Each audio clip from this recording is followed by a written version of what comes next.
C Joseph Vijay எனும் நான்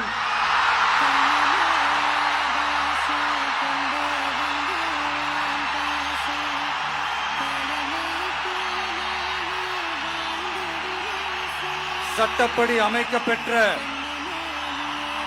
இந்திய அரசியல் அமைப்பின்பால் உண்மையான நம்பிக்கையும் மாறா பற்றும் கொண்டிருப்பேன் என்றும் இந்திய நாட்டின் ஒப்பில்லாத முழு முதல் ஆட்சியையும் ஒருமையையும் நிலை நிறுத்துவேன் என்றும் தமிழ்நாட்டு அரசின் முதலமைச்சராக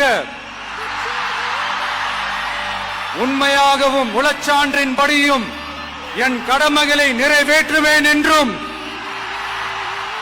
அரசியல் அமைப்பிற்கும் சட்டத்திற்கும் இணங்க அச்சமும் ஒருதலை சார்பும் இன்றி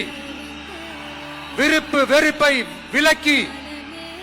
பலதரப்பட்ட மக்கள் அனைவருக்கும் நேர்மையானதை செய்வேன் என்றும் ஆண்டவன் மீது ஆணையிட்டு உறுதிமொழிகிறேன்.